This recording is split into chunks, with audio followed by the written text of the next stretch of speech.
ètò Miliki Express náà ni àṣìwà á pé ọdún 4 léni inú wa dùn ayọ̀ wa kún a dẹ̀ ń fi ọpẹ́ fún ọba òkè kó má jẹ́ kí Orísun kún o kórísun wa kó máa sun nínú owó nínú ọlá nínú ìgbéga tí gbogbo ẹni olùfẹ́ wa náà ní àṣẹ Èdùmàrè ètò wa ó sì ń tẹ̀síwájú Alhaja Bari ti dé wọ́n sì ń bẹ lágodo ẹ̀dẹ̀ má gbàgbé Uptown Lounge and Bar wa ó ń bẹ́ẹ̀ ẹ fẹ́ gbafẹ́ ni àwa ní nọ́mbà 59 Yaya Batan ní ìlú Ọgbà bíbẹ̀ Orísun Estate òun náà sì ń ta ìwájú onílé ara yín àwa ní fún àwa ní Ṣímàwá àwa ní Ìbàdàn àti wà ní Kòròdú àti wà ní Ìbẹ̀jú Lẹ́kì fún gbogbo ẹ̀tẹ̀tẹ̀ ń wò pé ẹ fẹ́ wá sífọ̀ ti Ìbẹ̀jú Lẹ́kì náà ó ń tà wàràwàrà ẹ pé gbogbo àwọn nọ́mbà tó ń lọ lójú amóhùnmáwòrán yẹn wọ́n á pé wọ́n wò wọ́n máa dá yín lówó tẹ́lẹ̀ san lẹ́ẹ̀mejì lẹ́ẹ̀mẹ́ta lẹ́ẹ̀mẹ́rin kò gba kólekóle ètò wa sì ń tẹ̀síwájú Alhaja ń kí mi lọ lẹ́ẹ̀kan tí mo fẹ́ náwó ẹgbẹ́ wọn sókè. Àyìnkẹ́ mi mò ń kí ẹ àsìdúpẹ́ Orísun pọ́dún 4 àsìdúpẹ́ Bímbọ́ mi mò ń kí ẹ mo ti ń bínú lọ tẹ́lẹ̀ Olóṣùwà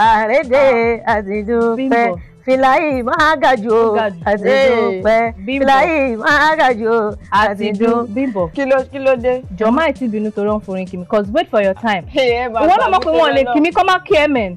ẹ̀yin ara lè gbọ́ alóòkè lọ́hùn Àyìnkẹ́ àtúndé Àyìnkẹ́ gbọ́ Bímbọ́ kò tó kí n bínú. wait for your time. wait for your time. ẹ jẹ́ mi sí ń sùúrù lérè. ọmọ kì í kò tí kun ẹ Bímbọ́ mi yóò Orísun àsìdúpẹ́ Bímbọ́ mi yóò Orísun àsìdúpẹ́ Fìlàyì máa gàjò àsìdúpẹ́ Orísun pọ́dún 4 àsìdúpẹ́ lórísun ètò Orísun lórísun làwọn wà ó àsìdúpẹ́ Àyìnkẹ́ mi mò ń kí ẹ àrítìdé mò ń kíra mi o àsìdúpẹ́ Olóṣùwà rédè àbí kí n máa kó mọ́lẹ̀ lórísun àsìdúpẹ́ Orísun àsìdúpẹ́ Orísun ẹ̀yin lẹ́nu ẹ gbà àwọn náà wọ́n gbà ẹ gbà àwọn náà wọ́n fún yín tán ni àwọn alẹ́ fún yín. lẹ́nu ẹni gbọ́mọ ayé wa ni. Alájà ẹ jẹ́ ká tún tẹ̀síwájú ní gbogbo nǹkan tá a tẹ̀fẹ́ mọ̀ nípa yín ẹnu ọmọ ìlú Ìbàdàn ìgbà wo gan ni ẹ bẹ̀rẹ̀ orin kíkọ àti pé orin wo gangan lẹ́kọ ni àwọn ayé tí ó tẹ́wọ́ gbà.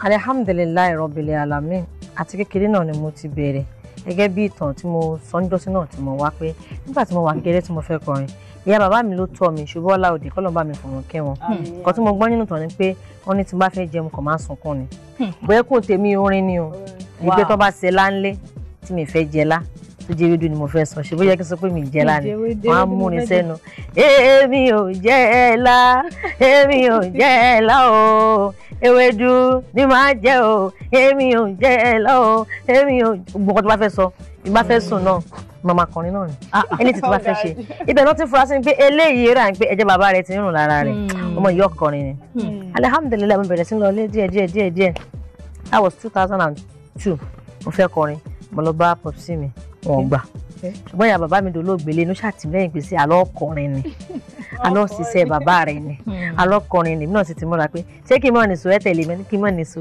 ẹ tẹ̀lé mi àti mo lọ bá popsi mi ní pé wait for your time but alihamudulilayi ìpòrin náà tí mo kọ fún Chief MKO Abiola ni mo fẹ́ kọrin yẹn fún ní olóògbé ṣùgbọ́n rírò ní tènìyàn ṣíṣe ní tọlọ́run ìyá bàbá mi tó kọrin yẹn fún pé kí n kọ Fabiola àwọn gan ni wọ́n wá kú tí wọ́n wá forin yẹn kọ òun ni first album mi tí mo sọ pé ẹ̀dá ẹ̀wà rẹ̀ nítorí ọ̀la ẹ̀dá ẹ̀ṣẹ̀ sí rẹ̀ nítorí ọ̀la ọ̀la ẹ̀dá ènìyàn ló pàtàkì Orísun kò sẹ́ni tó wọ̀n láyà Orísun ẹni ṣeré láyé iyo gbẹ̀san rẹ̀ ẹni ṣe kà láyé iyo gbẹ̀san rẹ̀ àtòrè àtìkà ìkan kì í gbé ẹ jẹ́ ká ò wá rè nítorí ọ̀la.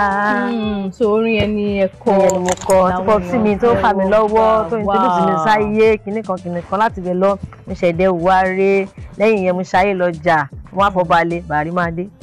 ẹni ní mi tì ní orí o competition competition Bímbọ́ a ó para wa láyò ó lé lé a ó para wa láyò a ó para wa láyò ó lé lé a ó para wa láyò Àyìnkẹ́ a ó para wa láyò ó lé lé a ó para wa láyò ó lé lé nílé wa Àyìnkẹ́ adé o Bímbọ́ lọ́ọ̀dẹ̀ wa Àṣàbí adé kọrin kọrin lórin jẹ́ orin bá mi orin bá mi orin bá mi dámọ̀ràn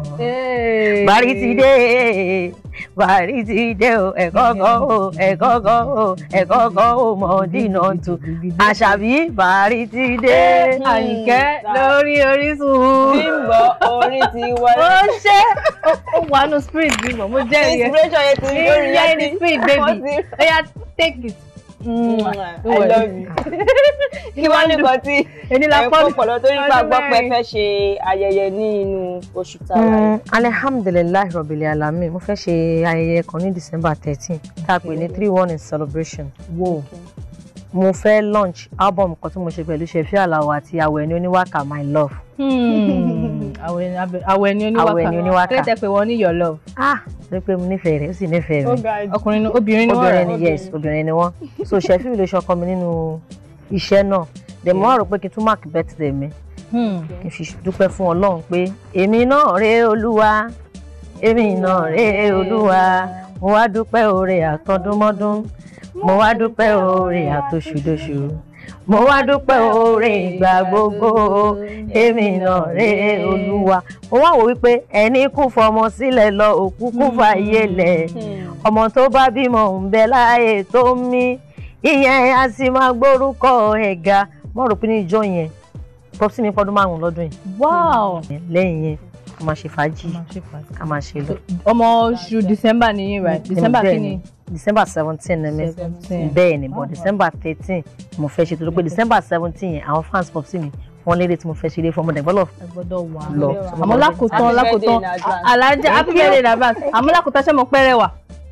Mo dẹ̀ mọ̀ pé pẹ̀lú pé ṣì wọ́n á lé ọkọ gan àwọn tó ṣì máa disturb yín ta máa wà àti bẹ́ẹ̀ máa parọ́. Àmọ́ mo nífẹ̀ẹ́ ọkọ mi. Èmi náà mọ̀ pé nífẹ̀ẹ́ ọkọ yìí nípa àwọn tó wá disturb yín yẹn báwo lẹ ṣe ń ṣọ̀rọ̀ wọn sí. Ohun wọn ni kò wọ́n ẹlẹ́dàá wọn. Ó mà ṣe o. Ayé máa lè o ayé níka.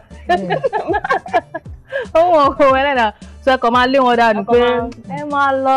Wọ́n yin náà lára mi náà ni. Àwọn tó bá fẹ́ fún yín nǹkan náà nǹkan pé ajẹ́dòdò agbájẹ gbowó yìí ẹ gba ẹ máa gbà yẹn bọ́ ẹ nífẹ̀ẹ́ wọn àgbà.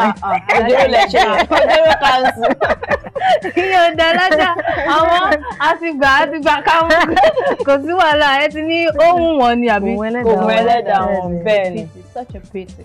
Àbí alájà dúpẹ́ àpè yín pé ẹ jẹ́ wà àmọ́ báyìí ìjó ló dẹ̀ kàn báyìí Orísun at 4 ṣe ti ready ẹ ti múra wa wọ́n ti ready ẹ ti múra wa ẹ fún àǹfààní àwọn tó ti ẹ̀gbọ́n gbà tẹ̀ ń sọ ẹ ní nǹkan tó ń bọ̀ lọ́nà.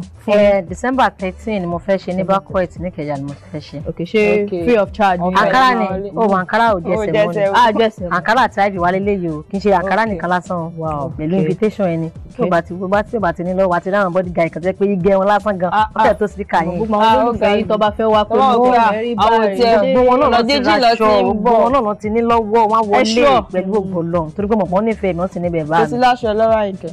wọ́n máa gbé wá alájọ wọn á gbé torí sùn wá ní ẹ̀yin náà mọ̀ pé àbí tí ìbáro ti bọ̀dá mi. ìgara tọ́kì ní aláìsù láì ní ìròmọ́lá. nǹkan bẹ́ẹ̀ gbà sára wa á lọ ẹ̀yin náà ti mọ̀ bẹ́ẹ̀ bá bímọ ṣé wò ní lọ bímọ má máa yọ ọmọ àlè Orísun wa jẹgbọ́. gbogbo ẹni tí wọ́n nílé ẹ wò ẹ jẹ́ ká dókè lọ tá a bá máa padà dé Bàrí ti dé orin máa pọ̀ jù à ń bọ̀.